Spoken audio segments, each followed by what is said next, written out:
Yo, what's good, fam? Welcome to the Fellowship Hall. This is a place where you already know real faith meets real life. Now, today we are sitting down with someone who represents a new wave of leadership for Louisiana.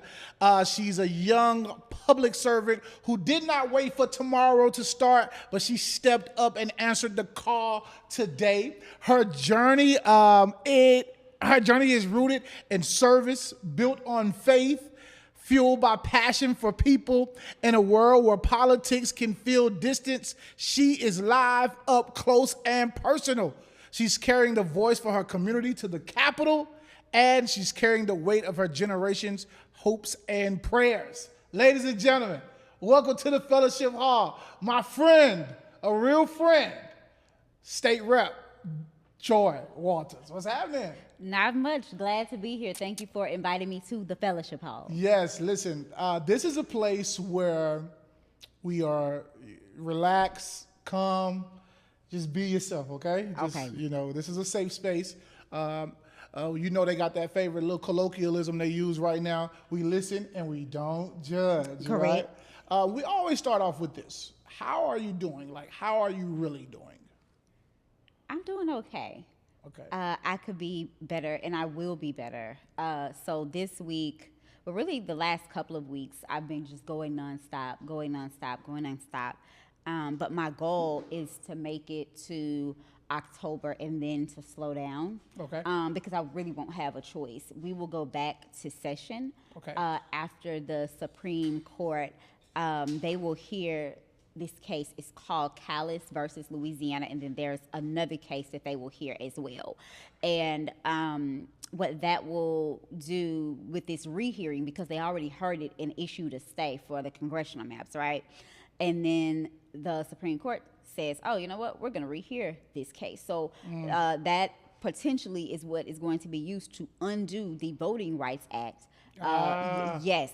So it's going to impact people all across the United States. Wow. Yeah, not just, oh, this is what's going on in Louisiana. Oh, they're going to, try to say national. Correct, because they are going to try to strike down, or that is the goal, shall I say, of some of the higher ups in Louisiana to strike down that clause too, and that is what gives Black people protection. That is what gives minorities protection, women protection, and so wow. It's bigger than what meets the eye. So October, we'll go in towards the mid to end of October, but I am just taking like the first couple of weeks in October just to chill, get myself together, And prepare for what you're about to step into. Correct. Now, okay, so we're going to get into all of that because I definitely have a lot to ask. The people have a lot that they want to know, but I want to start here. Before Representative Joy Walters, without the title, what pushed you to become a public servant? How did this start? So my life journey has always been speaking out. I mean, even in the classroom, Wow. I would be just like really cool, calm, collected, chill, just, oh, little Joy over there doing the work. However, if I felt that one of my classmates was being treated unfairly and what have you, like, then you would definitely hear me talk. Wow. So I never stopped being the person to speak up for what I felt was just, or what I felt was equality, or what could be done better, or what should not be done at all. And so I just stayed on that path, no matter how many times I got, knocked down, or, oh, you got to try again. Like, I just stayed on that trajectory because I was determined, like, I knew, man, I have a heart of gold and I want to serve, right? Yeah. And typically in this arena, you don't always hear people say about themselves, nor do they have, and nobody really says it about them, a heart of gold. But Yeah. I have always done community oriented things. So even if I wasn't a state rep, I would still be very concerned about redistricting and making sure that people have access to the ballot box, healthcare. I mean, just all the stuff that I do in the legislature, I would still be somewhere doing that from the grassroots community perspective. What personally, because we know that being in politics, you have to be polished, you have to be neat, you have to say the right thing, grammatically correct. Well, not anymore because our president, well, you can say, yeah. But with politics, you have to be neat. What pushed you? What made you personally made you strong, fit for this? What did you face in life where you like, no matter what, I'm going to represent people? Facing life. Yeah. Right? So facing, being pulled over by police myself, and my sister and I being talked to, like Oh, a you dog. dealt with that? Yeah, yeah. So, Oh, wow. yeah. So like living these things, living student loans, living. At one point, I did have Medicaid, right? So living the life of the common Louisianian said, you better get up and try to help people. Yeah. And I have always had it, good in life. So I cannot say, oh, I started from the bottom. hood, But yeah. right, it's not my story. And that's okay. But I thank you. I proudly do represent the Cooper Road Crips. I'm Right. very, proud of that. Oh, you said the proud of that. Crips? Correct. Oh, she getting the banging on this thing. I represent them, yeah, and I do it proudly, and I'm unashamed of that. And Right. even like for those who are starting, at the bottom, I'm the type of representative you can call and say, hey, I want to set up a meeting with you, or can you help me with some resources for my business or for my nonprofit? And I will do my best to try to, help. And so realizing that you should not just have resources for yourself to harbor or to hold on to. And so it's a community thing for me. And so even really what pushed me, I was not seeing the type of leadership that I wanted to speak up and speak out, and so I was like, you know what, we need to do this with a different sauce, a different flavor, right? So I of course respect my elders, great contributions by all of them, but I wanted to add a different flavor, because one thing that we're grappling with in the state, we're losing population. We're losing population. Like some cities and towns, well, really not the cities, but like the towns and these villages, like they are dropping to where they're about to have the mayor, but they won't have a police force. Wow. They won't have a fire department. Like it's a lot that they will not have. So what happens in that situation? The mayor is everything. And so the mayor becomes everything in these small villages and towns. And we're seeing So it's like a place like Coshada or something like that, or do we go like Ringo? Yeah, so you know what? We actually can go to this town called Hall Summit. Okay. And recently they decided to do away with the police department and the police chief and whatnot, because the mayor was having to do it all. So there was no money in their budget To hire. Correct. Wow. So what do he do? Like, do he ride around like? I mean, So typically some mayors will call in like the sheriff's department to do that piece for them, And but I mean, there's really nobody there to really patrol them. correct. So they really got it good. They do. They do. I mean, 'cause- Everything. yep. Chief of police, chief. Yeah, you everything. That's like history. You all in one. And a lot of our town, like these smaller towns, because they're losing population, that is what they are experiencing, where they are just like the one woman or one man show. No way. This is really happening. It's really happening. It's for real.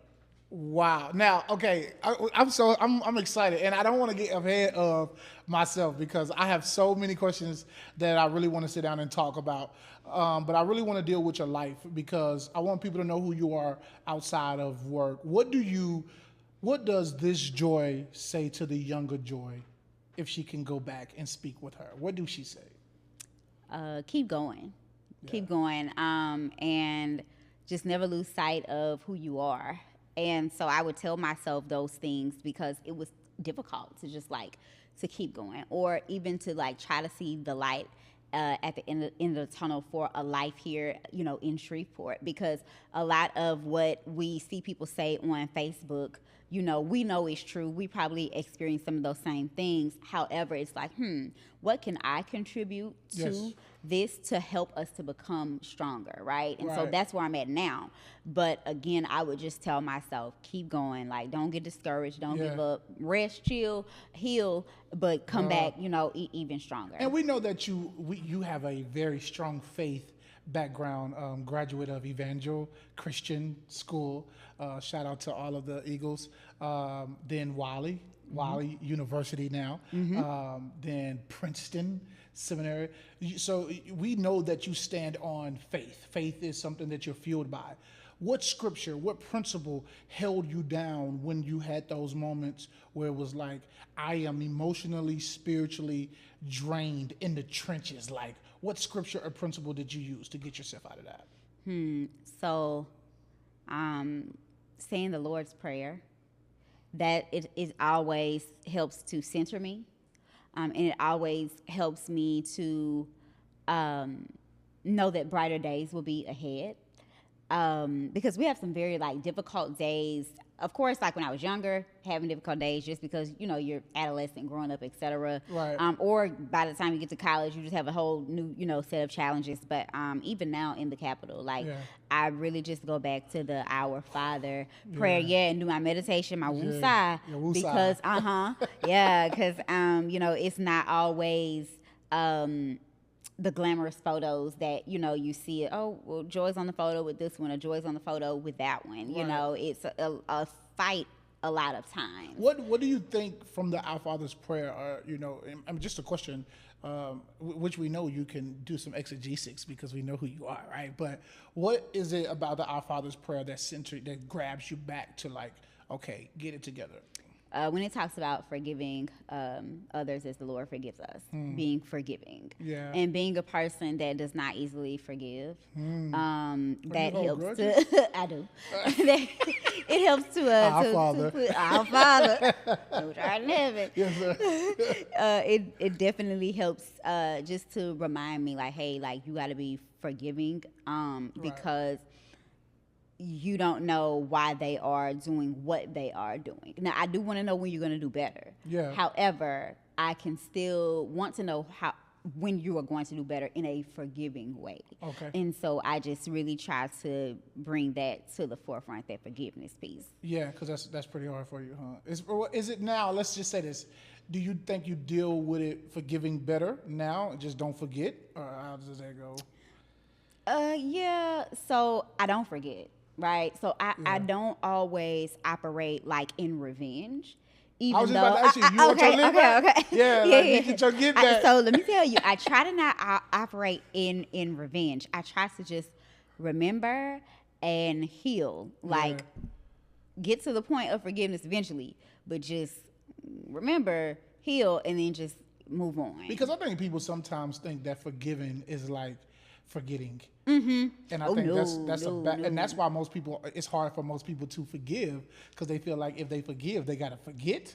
Correct. And I think that's why some people are stuck where they are, because they want to be free from that, but they feel like they have to forget in order to forgive. So correct. And a lot of my colleagues, depending on what the vote was about or what their bill was about, they will go and print out who voted with them and who did not, depending on like who it is. Like, so I typically like don't do that. But I've never had a no vote on my bills. Okay. So don't play with her. Right. Yeah. Don't play with her. I've never had a no vote. I know that day will come. However, I try to bring legislation that brings the state together over things that we can agree upon.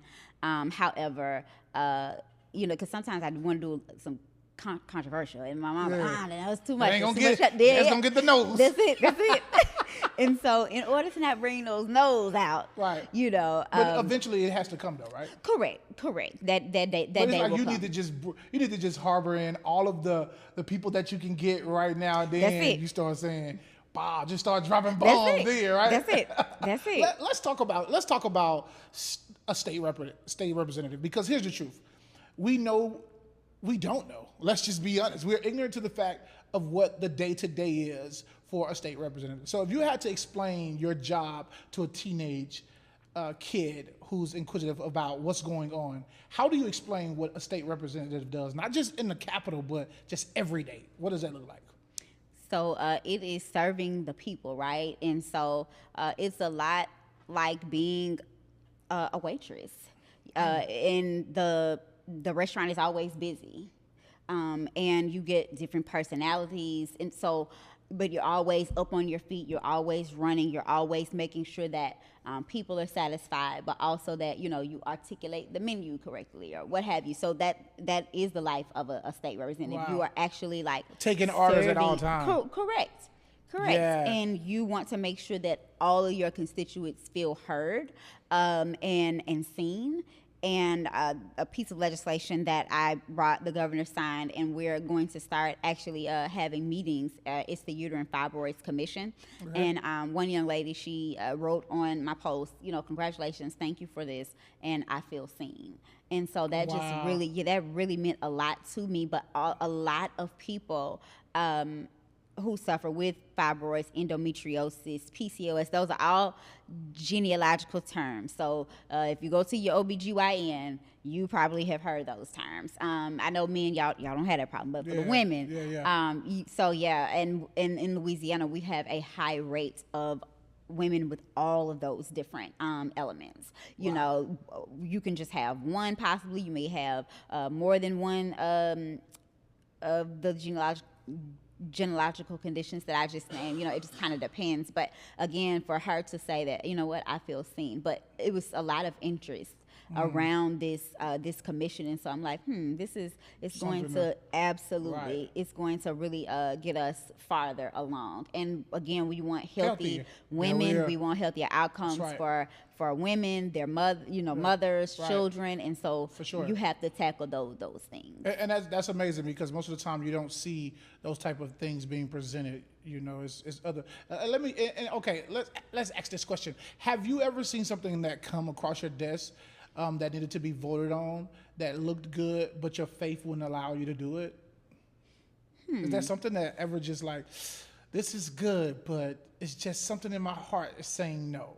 What bill, if you can think about that? So let me tell you, there is a bill that I must say, this kind of convicted me because of a recent situation that happened, and so a few recent situations actually.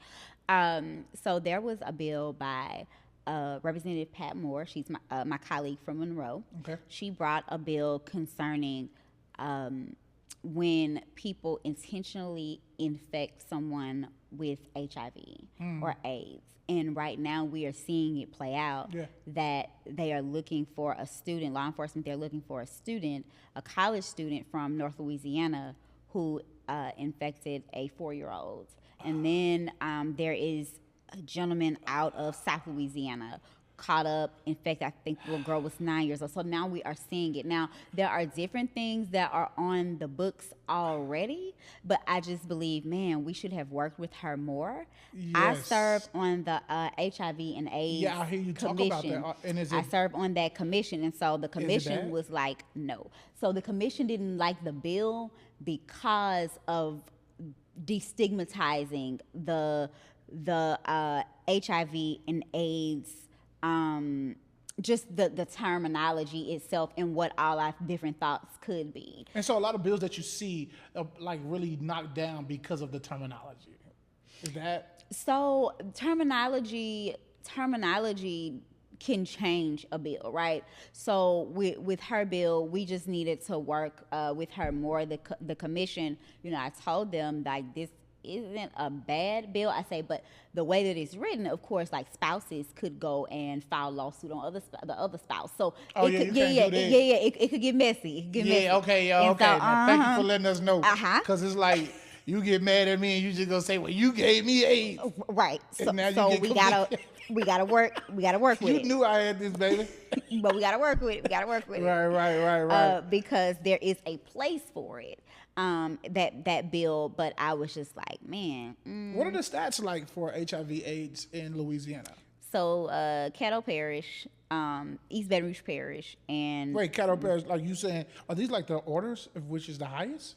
No, that would be Baton Rouge, East Baton Rouge Parish, Orleans Parish, and Caddo Parish. If they were ranked in order from. So Caddo is like up there. Top 3, yeah. What? We have the most people in our parish. Like we're one of the most populated parishes, but also we have a lot of people who unfortunately are not taking care of themselves as they could and should. And I say that because now there is a such thing as becoming undetected. And that is where someone living with AIDS, HIV, they can do so many treatments and whatnot, and then you cannot detect this in them, and then you can't catch it either. Correct. Oh, we definitely need to know where you go to Walgreens to get the No, please go to your health. Please go to your health provider. Okay, yeah. Please go to your health provider. You know, like you cannot Dr. Sebi this. You know, Yes. and we love Dr. Sebi. You know, you cannot Self-diagnose, natural med. yes. Right. This is not your natural med. Like this is actually You don't need the a remedies. drug. No. Go get the drug. Correct. You got to get the drug in order to become undetectable. So is it safe though? And the drug is safe. It is safe. We there were little side effects that I've heard back because I'm on the commission. Listen to people living with it daily. And so yeah, you can get that, and it's a game changer. It's a life changer. But you have to realize when you have something wrong in your body, hey, go get checked. Yeah. And nowadays, depending on who you deal with and whatnot, like you cannot just think that they so handsome, they so gorgeous, they so this, they so that. Because you can't see it. Be correct. You have to go get checked because you don't know how they moving. You know how you're moving, but you don't know how they're And I think moving. it's good that we bring awareness to it because this is how we stop it. This is how we beat it. Bring awareness absolutely. to it. So is there what does the commission do to like actually bring awareness to look, hey, we got to stop this. So the commission, we provide reports every year to the governor, to the legislature as well, on a lot of the education in the organizations that we work with. They are in South Louisiana, so I know like what they're doing there. We have to get a little bit more of a presence from an organization here, or if their organization could expand to up here, because we need those conversations, whether it be after school sessions. Yeah. I mean, you should be able to like walk in the mall and someone giving you a pamphlet. Yeah. Just like when we were out at the tailgate during the Shreveport Kickoff Classic, the Qs, they stopped by and they gave us the a small card, and it had 988, which is the number for suicide prevention. So like if you need to like phone a friend but your friend's not picking up, or even let's say, hey, you don't have any minutes on your phone or what have you, like you can This dial number is- 988 and you're still going to get somebody because it's toll free. Wow. And in hopes to save your life. So those are okay. And I definitely, is there like a hotline? Do you give a number out or like? You know what? I don't think that you do. Yeah, I don't. go to the doctor. Yeah, just go. Just look at the camera and tell go them. to the doctor. Go to the doctor. Go to the doctor. Get tested. Get tested. Don't be ashamed. Correct. Like, don't be ashamed. If you got it, get help. Correct. Don't be out here like Pookie and them. No. Giving it out. Correct. And you think you good.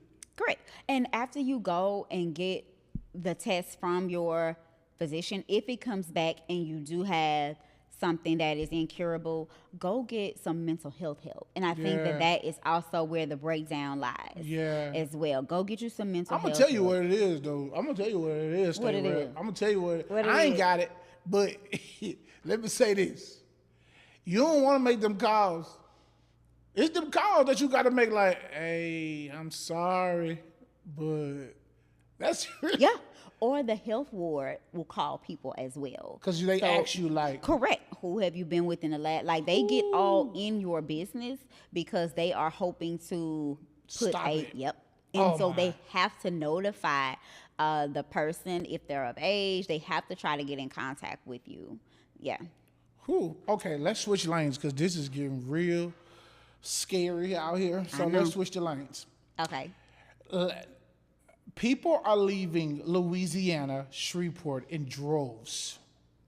What do we do to keep them here? Like, what plan does the legislation have to say we can no longer, because you got to think about it. We have some of the top universities in the country: Grambling State University, Southern Baton Rouge, Xavier, LSU, like Sydenham. So many of the world's doctors, professionals, athletes are coming from Louisiana, grabbing an education and leaving. What are we going to do? So I am creating 2 commissions next year, so it won't like go into effect until 2026, to help us broaden who has a seat at the table. And so one of those commissions, it deals with creative and innovative industries. So if your business can thrive and survive in Louisiana, in Shreveport, what ways can we help you? If you're struggling, what ways can we help you? Yeah. You know, and so I would love for us to maintain like who's already here, because we know what's in other cities, and we don't doubt that other cities have great packages that they can offer. Right. If you move to Atlanta, you're gonna have to pay for everywhere that you park. Right. You know, and Houston and Dallas, they come with, you know, own set of challenges, traffic, and all of those 3 cities I just named. Right. However, you know, I cannot hold anyone hostage that, man, I want better, or my career is wherever, right? But the people who are here, we have to give them a seat at the table. I'm also running a piece of legislation for next year that deals with it's street like violence prevention, to where former gang members and leaders, they will like, you know, sign up to be on this commission along with those of us who are legislators, because we cannot just say, oh, crime is bad, crime, we don't know. Yes, right, and you don't know how the game goes, and you don't realize that you don't know how the game goes, and the people sit there at the table telling you you don't know what you're talking about, and then you still thinking that it's this pie in the sky. We just need the National Guard to come in to lock down these cities. That is not what that is. Now we getting spicy. What is going on with that? We hearing the rumors. Are these rumors? Now here's the question. There is a problem, right? There is a crime problem, right? Is the National Guard a Band-Aid, or is it a plan to be better? I mean, let's just be real. It's a talking point for the President of the United States, and it's a talking point for those who desire to uphold his ideals, shall I say. So you don't think it don't work? No. When have we seen a President of the United States wage war on its own citizens? So when you bring in National Guard, that creates correct, and the issue is not, oh, she's against National Guard. That's not it.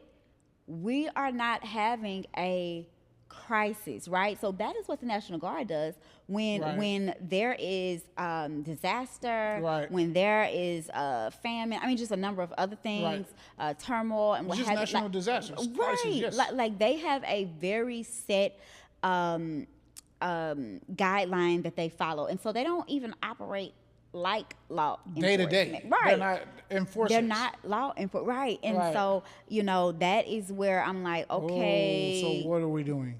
Correct.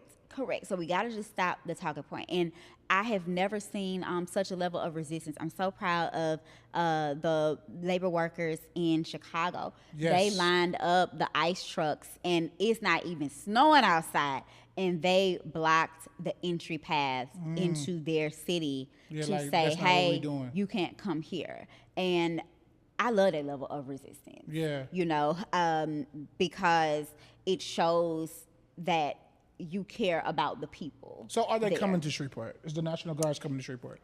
I don't anticipate that they are, right? I believe that they may not even be coming to Louisiana. Let's start there. Yeah. Right. And so it's hard to tell. Now, the governor may get with the president and like, oh, well, we got to have them in Shreveport. Since Representative Walter said that we don't need them, then we're going to send them. Yeah, we're going to send them. Yeah. You know how they go. And what plan would you put in effect to say, okay, like the resistance? Do we do that? Do we go against like, no, we're not taking that? The mayor would have to make whatever decisions because the mayor is the keeper of the city, if you will. However, whatever the plan is, I'm going to support it. The mayor also said, hey, we don't need the National Guard. Now, if we needed the National Guard, we're going to call you. You don't have to call us. We'll call you. Yeah, don't just send nobody. You just don't come up over here. Correct. It's like, don't pop up at my house unless I call for you. Right. And so, you know, I do know this, that there are ways that if we need more law enforcement presence in the city, SPD and Chief Smith, he can get with the other agencies, which they have like this unified multi-agency commission.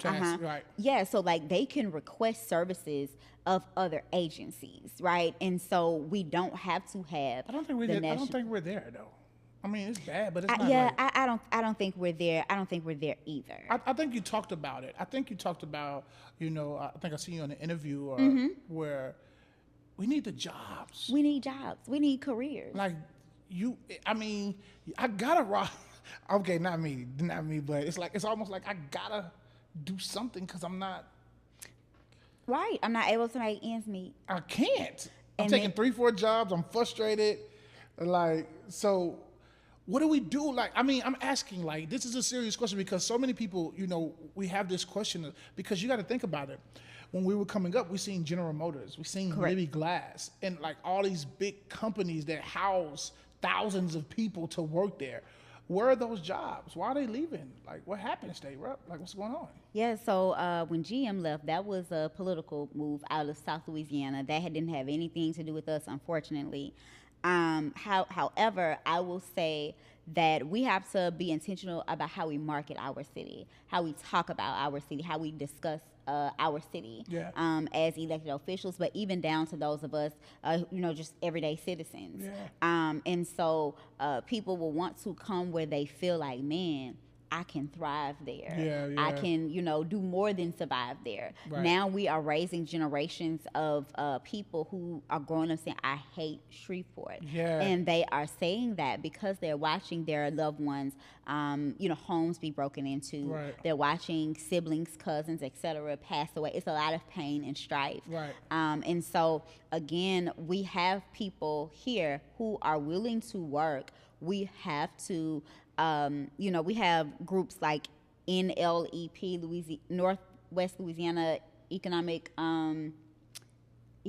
Development, or the Economic Project, or something like that, and then DDA Downtown Yes. Authority, which that is former Representative Glover, my predecessor, Glover, Rep Glover. He is, operating in that capacity, Yes. and so we have to, really just try to Call people in. correct, because they're not going to call Shreveport. We need to right? call them. We have to call them and say, hey, we had a McDonald's here a couple of years ago. We had a Subway downtown a couple of years ago.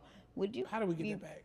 Correct. Right. Correct. And investors. It's really almost just that simple, huh? Make those phone calls, because we have people here with capital, but we also have people who want to invest in the city as well. And so we really have to take a hold of those things. And then we cannot sleep on these college students at Southern University Shreveport, where I was this morning, doing a groundbreaking ceremony, Centenary, BIPSI. BIPSI, they have just phenomenal programs there. Susla has phenomenal programs, Centenary. Like, we have to tap into who is here and invest in who is here. Right. What skills, there needs to be a survey done. We don't know what skills majority of the people here possess. Right. But if you don't possess the same skill, let's say if everybody knows how to do welding, like we have 75% of the people between ages, blah, blah, blah, blah, they know how to do welding. Right? Okay, but we can't sleep on the creatives like yourself, like Nard. We need to really, really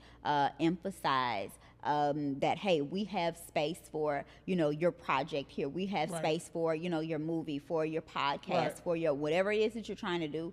We have the resources here, and then we also need to make sure that our people can qualify for SBA loans, through the government, and also the grants, and so just really investing also not just in big business, but invest in small business as well. And I'm just a firm believer in that it's room for everybody. I mean, because if you go to Dallas, that's what you see. You see small business thriving.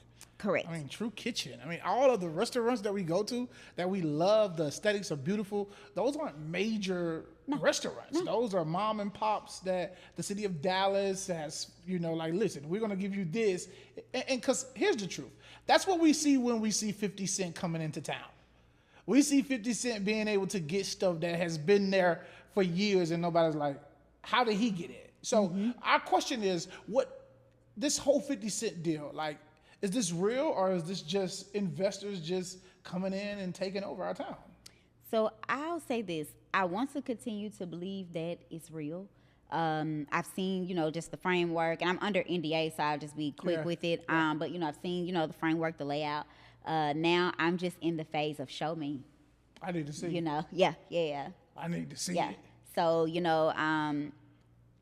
I just want to see it. That's it. And I want to see it for my people. Right. I want to see it for my people, because there are people who they are partnering with the Film Prize. They are, going to the different workshops. They are getting, the knowledge that they need to become stylists. They are, Right. working All these on things sets in other places to and become- becoming a part of the union so that they can come back here. So it's Yeah. here, and the people are getting what they need. Now, again, we just need to see it. That's all.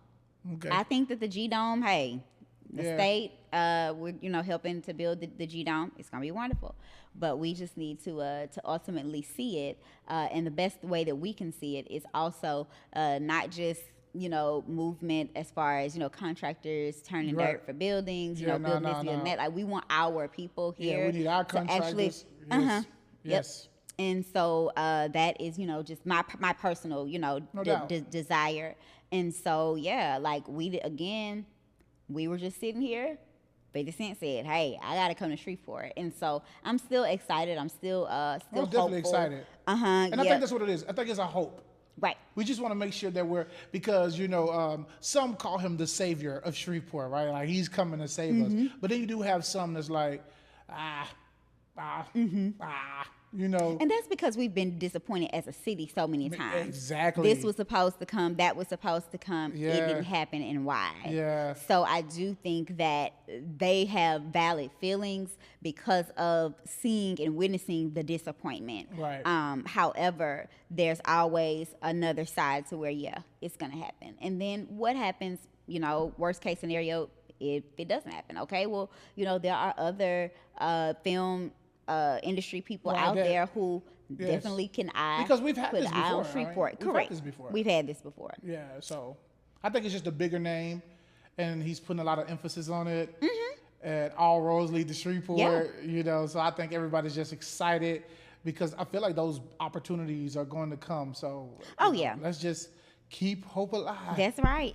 That's right. All right, this part of our segment, we are going to do what we call Spit the Truth.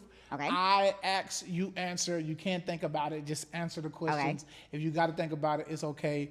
But we'll play a little church music in the background so you can get your thoughts right. Okay, Right, okay. What's harder, keeping the faith in politics or keeping politics out of your faith? Keeping the faith in politics. Okay. Who do you trust more, the pulpit, the politician, or the people? The people. If you had to describe Louisiana in one word, but not the culture or the food, what would it be? Help. Would you rather lose an election doing what's right or win one doing what's popular? Lose doing what's right.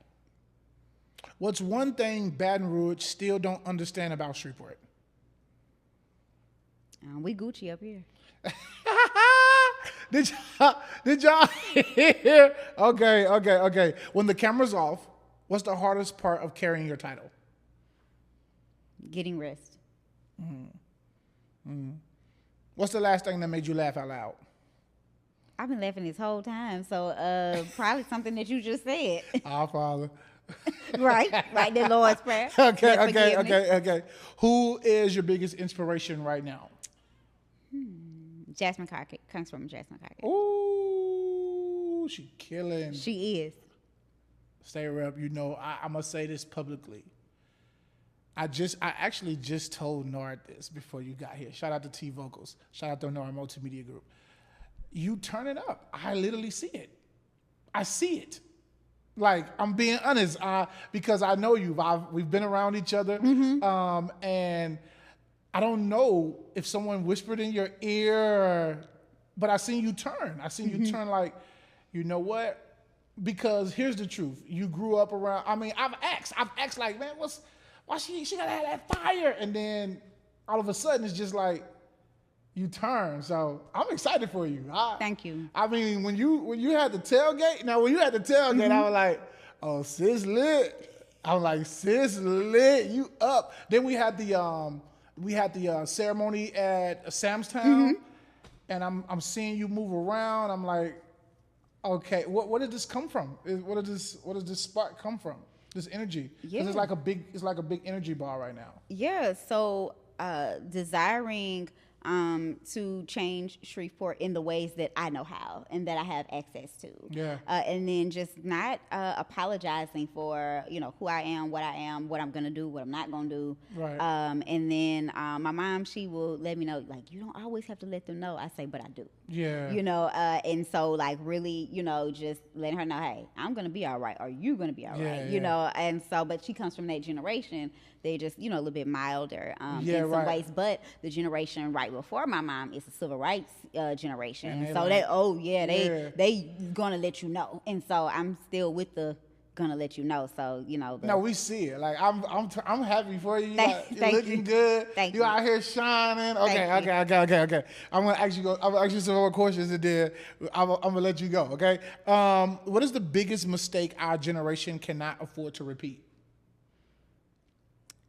Being lackadaisical. Just cooling. Correct. I'm just chilling. Right. Oh, I don't get involved in that. No, I don't get involved in that because if it's something you want to get involved in, if your man cheating with another woman, you're gonna be involved in that, right? In that. Right. So we got something to do with your voting rights. You need to be you better be involved in that. Yeah.